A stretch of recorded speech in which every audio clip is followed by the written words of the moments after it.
ৰস আছে, ৰোমাঞ্চ আছে, শিকিব লগা আছে, আকৌ পৰিয়ালৰ লগত চাব পৰা এখন খুব মানে সুন্দৰ চিনেমা। আৰু আমি অসমীয়া ৰাইজে এইখন চাব লাগিব আৰু প্ৰত্যেককে আহ্বান জনাম আমি সপৰিয়ালে আহি উপভোগ কৰোঁ আৰু আনকো লগত লৈ আহি আমাৰ অসমীয়াৰ সংস্কৃতি পৰম্পৰাক যাতে জীয়াই ৰাখিব পাৰোঁ। ককাদেউতা নাতি আৰু হাতী এখন ঐতিহ্যপূৰ্ণ ছবি, যিহেতু এই ছবিখনৰ প্ৰথম ছবিখনত হিমন্ত বিশ্ব শৰ্মা বৰ্তমানৰ মুখ্যমন্ত্ৰীয়ে অভিনয় কৰিছিল, গতিকে সেই হিচাপে ইয়াৰ দ্বিতীয় খণ্ডও যথেষ্ট ভাল হ'ব বুলি আমি আশাবাদী। আৰু আমি আশাবাদী যে ৰঙিয়াৰ ছবি হলটো যিহেতু অসমৰ আটাইতকৈ চিট কেপাচিটি থকা ছবি হল, গতিকে তাত যথেষ্ট দৰ্শক হ'ব বুলি আমি আশাবাদী।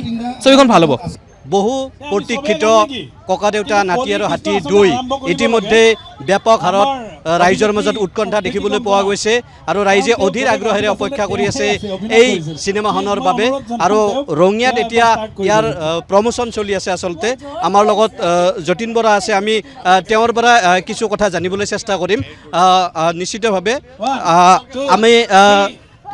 আমি কিছু অডিয়েন্সলৈ যাম। প্ৰথমতে অডিয়েন্সৰ বাইদেউ কি স্মৃতি জড়িত হৈছে? প্ৰথমখন চাইছিল নে আপুনি? মই প্ৰথমখন চাইছোঁ এইখন, আৰু চাই সঁচাকৈ ইমান স্মৃতি জড়িত হৈ থকা কথাবিলাক আজি মানে নতুনকৈ আহিছে এইকাৰণে যে সেই পুনৰ স্মৃতি ৰোমন্থন কৰিব পাৰিছোঁ। আৰু ইয়াতে বহুত নতুনত্ববিলাক দেখিবলৈকে পাইছোঁ। ৰস আছে, ৰোমাঞ্চ আছে, শিকিব লগা আছে, আকৌ পৰিয়ালৰ লগত চাব পৰা এখন খুব মানে সুন্দৰ চিনেমা। আৰু আমি অসমীয়া ৰাইজে এইখন চাব লাগিব আৰু প্ৰত্যেককে আহ্বান জনাম আমি সপৰিয়ালে আহি উপভোগ কৰোঁ আৰু আনকো লগত লৈ আহি আমাৰ অসমীয়াৰ সংস্কৃতি পৰম্পৰাক যাতে জীয়াই ৰাখিব পাৰোঁ। নিশ্চিতভাৱে। আৰু এতিয়া আমি পোনে পোনে যতীন বৰাৰ ওচৰলৈ যাব বিচাৰিম। তেওঁলোকে দৰ্শকৰ সৈতে গীত গাই আছে। বাজে দেখুন ৰই ৰই মৰি যাও। নিশ্চিতভাৱে। আৰু এয়া যতীন বৰা আছে আমাৰ লগত, আমি যতীন বৰাৰ পৰা কিছু কথা জানিবলৈ বিচাৰিম। প্ৰীতি কংগনাও আছে, কি ক'ব এই চিনেমাখনৰ বিষয়ে? চিনেমাখনৰ আজি লাষ্ট প্ৰমোশ্যন, আজি আমি শেষৰটো দিনৰ বাবে প্ৰমোশ্যনত আহিছোঁ, মানুহ লগ পাবলৈ আহিছোঁ। চিনেমাখনৰ কথা প্ৰচাৰ চলিছে আজি ৰঙিয়াত। মানুহবিলাকৰ উৎসাহ খুবেই বেছি প্ৰশংসনীয়। একেলগে গান গাইছোঁ, কথা পাতিছোঁ চিনেমাখনৰ বাবে। আৰু মাজত মাত্ৰ 2টা দিন আছে, অহা 3 তাৰিখে আপোনালোকৰ ওচৰলৈ আহি আছোঁ। গতিকে এই সময়ত এটাই ক'ম যে ৰাইজ আপোনালোকৰ বাবে চিনেমাখন বনোৱা হৈছে। ৰাইজে যেতিয়া আমাক মৰম দিব, এখন ভাল চিনেমা হৈছে, আঁকোৱালি ল'ব, সদায় আমি কৃতজ্ঞ হৈ ৰ'ম। থেংক ইউ, ধন্যবাদ। আৰু যথেষ্ট সংখ্যক দৰ্শক আছে, আমি তেওঁলোকৰ পৰাও কিছু কথা, মনৰ কথা জানিবলৈ চেষ্টা কৰিম। আৰু এজন নৱপ্ৰজন্মৰ যুৱক আছে, আমি তেওঁৰ পৰা জানিব বিচাৰিম, কি ক'ব? যথেষ্ট ভাল লাগিছে। যতীন দা আহিছে ৰঙিয়াত ছবিৰ প্ৰচাৰ কৰিবলৈ, আৰু ককাদেউতা নাতি আৰু হাতী এখন ঐতিহ্যপূৰ্ণ ছবি, যিহেতু এই ছবিখনৰ প্ৰথম ছবিখনত হিমন্ত বিশ্ব শৰ্মা বৰ্তমানৰ মুখ্যমন্ত্ৰীয়ে অভিনয় কৰিছিল, গতিকে সেই হিচাপে ইয়াৰ দ্বিতীয় খণ্ডও যথেষ্ট ভাল হ'ব বুলি আমি আশাবাদী। আৰু আমি আশাবাদী যে ৰঙিয়াৰ ছবি হলটো যিহেতু অসমৰ আটাইতকৈ চিট কেপাচিটি থকা ছবি হল, গতিকে তাত যথেষ্ট দৰ্শক হ'ব বুলি আমি আশাবাদী। ছবিখন ভাল হ'ব। অসমীয়া ছবি জগতলৈ নতুন মানে এটা এখন চিনেমালৈ ভালেই হৈছে। ট্ৰেইলাৰ চাবনে? নিশ্চয় চাম। হয়, নিশ্চিতভাৱে যথেষ্ট সংখ্যক দৰ্শক আছে, আমি তেওঁলোকৰ আৰু আমি অভিনেতা যতীন বৰাৰ ওচৰলৈ যাবলৈ চেষ্টা কৰিম। কি ক'ব? আজি ভাল লাগিছে, ৰঙিয়াত আহিছোঁ। ৰঙিয়াত বাকী ৰাইজক আমি ছবিখনৰ বিষয়ে জনাবলৈ আহিছোঁ। আৰু মোৰ ভাল লাগে, ৰঙিয়াত অসমীয়া ছবি চোৱা দৰ্শক বহুত বেছি, আৰু সকলোৱে আগ্ৰহ দেখি ভাল লাগিছে। 3 জুলাই ছবিখন আহিব। অসমৰ বিভিন্ন চিত্ৰগ্ৰাহকে ৰঙিয়াবাসী ৰাইজক তেওঁলোকৰ বহুত আগ্ৰহ, যিসকলে সেইটো সময়ত ছবিখন চাইছে তেওঁলোকেও চাব। নতুন প্ৰজন্মৰ ল'ৰা ছোৱালী বহুত আহিছে, সকলোৱে আহক। আমি আশাবাদী, আমি আকৌ আহিম ৰঙিয়ালৈ। আৰু ৰঙিয়াৰ যিটো হাৰত সঁহাৰি পাইছোঁ, সঁচাই ভাল লাগিছে আমাৰ। নিশ্চিতভাৱে। আৰু দৰ্শক আছে একাংশ, কি ক'ব এই চিনেমাখন? বহুত ভাল লাগিছে। আজি যতীন দা আহিছে, প্ৰীতি কংগনা বা আহিছে আমাৰ মাজত, গতিকে সকলোৱে আহিব চিনেমা হলত। আমি সকলোৱে ককাদেউতা নাতি আৰু হাতী দ্বিতীয় উপভোগ কৰিম। সকলো ৰাইজক আমি চিনেমা হলত লগ পাম আৰু হাউচফুল হ'ব লাগিব। গতিকে এইখিনি। কেনেকুৱা আশা আছে এই চিনেমাখনক লৈ? খুব ভাল, খুব ভাল। অসমীয়া চিনেমাৰ যিহেতু এতিয়া জয়যাত্ৰা চলি আছে, বহুকেইখন ভাল ভাল অসমীয়া চিনেমা আমাৰ মাজলৈ আহিছে, আমাৰ ইণ্ডাষ্ট্ৰীলৈ আহিছে, গতিকে বহুত ভাল এটা অনুভৱ, বহুত এটা ভাল। আৰু ভাবোঁ চিনেমাখন বহুত দূৰ আগুৱাই যাব।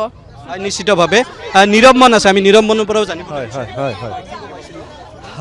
পোনপ্ৰথমে খুব ভাল লাগিছে আজি মোৰ নিজৰ জন্মঠাইত মোৰ চিনেমাখনৰ প্ৰমোশ্যন কৰিব আহি আৰু যিহেতু ৰঙিয়াত অসমৰ ভিতৰত সকলোতকৈ ডাঙৰ চিত্ৰগৃহটো আছে গতিকে ৰঙিয়াবাসী ৰাইজৰ পৰা মই বহুতখিনি আশা কৰিছোঁ যে ৰঙিয়াৰ ৰাইজে এই চিনেমাখন মানে হিট কৰিবই চিনেমাখন চাব তেখেতসকলে আৰু এই চিনেমাখন মই অসমবাসী ৰাইজক এটা কথা ক'ব বিচাৰিছোঁ যে চিনেমাখন একেবাৰে অসমীয়া নিভাঁজ মাটিৰ গোন্ধ থকা এখন চিনেমা ইয়াত অসমীয়া খাদ্য অসমীয়া সংস্কৃতি অসমীয়া পোচাক সকলোবোৰ আমাৰ অসমবাসী ৰাইজে দেখা পাব আৰু এটা কথা মই গেৰাণ্টি দিব পাৰোঁ যে অসমবাসী ৰাইজে এই চিনেমাখন চাই হলৰ পৰা নিৰাশ হৈ উভতি নাহে আমি খুব আশাবাদী অসমৰ ৰাইজে চিনেমাখন ভাল পাব গতিকে এজন অডিয়েঞ্চ আছে আমি তেওঁৰ পৰাও জানিব বিচাৰিম তেওঁ কি ক'ব এই চিনেমাখনত আমি সঁচা আশাবাদী অসমীয়া চিনেমা নতুনকৈ যি আহিছে আমি প্ৰায়বোৰ চিনেমাই চাই আছোঁ আৰু আমাৰ ৰঙিয়াবাসী সদায় এই চিনেমা চোৱাৰ ক্ষেত্ৰত আগ্ৰহী আমি নিশ্চিতভাৱে আশা কৰিছোঁ যে এই চিনেমাখন সঁচাকৈ হিট হ'ব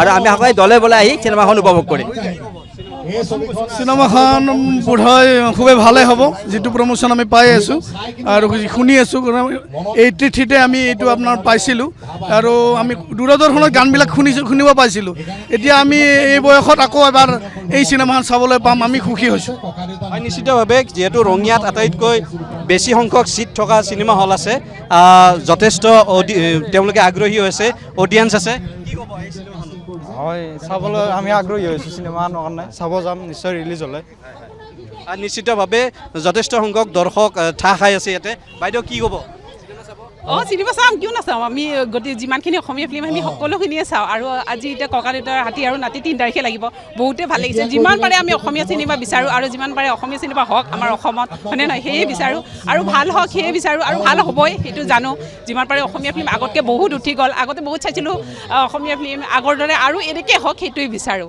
নিশ্চিতভাৱে আৰু এগৰাকী আছে কি ক'ব বাইদেউ এই চিনেমাখন চিনেমাখন ভাল হওক আমাৰ অসমীয়া উদ্যোগটো আৰু ভাল হওক চিনেমাখন চাওক সকলোৱে আমাৰ পৰিয়ালকো লৈ যাম ধন্যবাদ হয় নিশ্চিতভাৱে যথেষ্ট সংখ্যক দৰ্শক এনেদৰে আজি ভৰি পৰিছে আচলতে ৰাইজ ওলাই আহিছে প্ৰমোশ্যনৰ কাৰণে আৰু খুব এক সুন্দৰ পৰিৱেশ যথেষ্ট আগ্ৰহী এই চিনেমাখনক লৈ মাত্ৰ কেইটামান মুহূৰ্ত বাকী আছে আৰু তাৰ পিছতেই এই চিনেমাখনে মুক্তি পাব আৰু তাৰ বাবে ৰঙিয়াত দেখিবলৈ পোৱা গৈছে যথেষ্ট আগ্ৰহ আজি প্ৰমোশ্যনৰ সময়তে আচলতে হিলডোল ভাঙি ওলাই আহিছে ৰাইজ যাতে এই চিনেমাখন উপভোগ কৰিব পাৰে